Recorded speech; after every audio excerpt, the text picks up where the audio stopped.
Good morning mga Mima! So for today's video, samahan niyo ako, pupunta pala ako sa aking interview ngayong araw. Nandito na pala ako sa bus, nag-bus lang ako, papunta ako ng metro, dalawang sakay kasi, papunta dun sa may Emirates. Sa Emirates kasi dun kami magkikita-kita ng mga kasama ko na kasamahan ko rin sa interview ngayong araw na ito. At ayun nga, nakarating na ako kung saan ako sasakay ng metro, pero bago ang lahat, magtatap up muna ako sa Nol card ko, mahirap na, baka mahuli tayo. Kailangan lagyan ko siya ng laman kasi magkano na lang din pala yung laman niya. So ayan, at nakapasok na nga ako, at nakapag-tap up na ako ng Nol card ko, papunta na ako sa may sakayan ng train.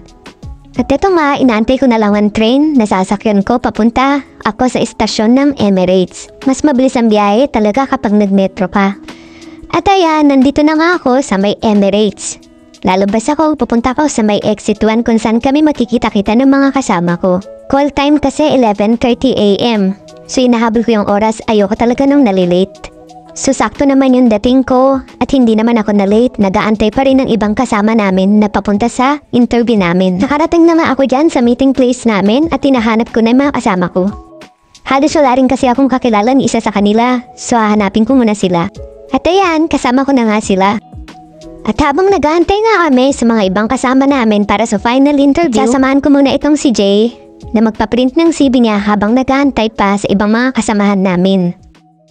Sila nga pala yung mga makakasama ko sa final interview. Totoo lang marami kami dyan, pero tignan natin kung papalarin ng iba. Medyo kabado nga ako dyan. Kasi syempre, isipin mo pa rin kung matatanggap ka or hindi. 50-50 ba? So ayun, tignan na lang natin. At syempre, samahan na rin natin ng dasal.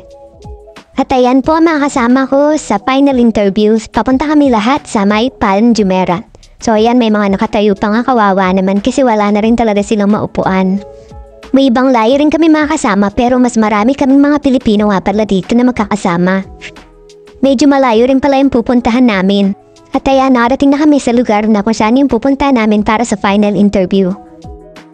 Medyo nagkukulitan pa nga kami dyan habang naglarongad kami ng mga kasama ko. Marami kami dyan, iba-ibang grupo, pero iba-ibang organizer ang may hawak sa amin. Hay, grabe, pagdating dyan, nagantay pa kami ulit at pumila.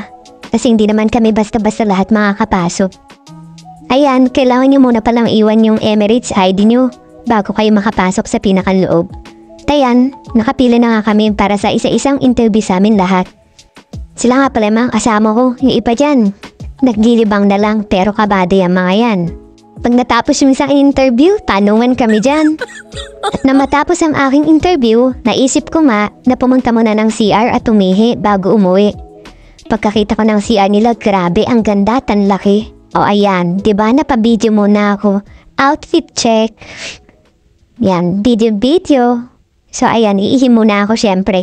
Natapos na nga ako mag-CR at pababa na ako at hahanapin ko na kung saan yung bus na sinakyan namin. Kasi yun din yung sasakyan namin pa uwi. Asan na kaya sila? Naligaw pa nga ako dyan pababa. Sa sobrang laki, hindi ko kasi alam kung saan yung labasan.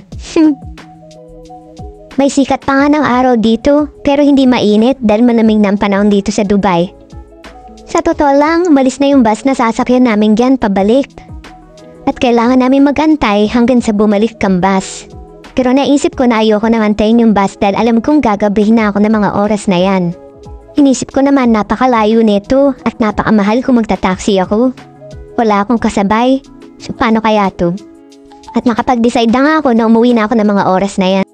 Basta uwi na ako. So paano ba yan? Paalam!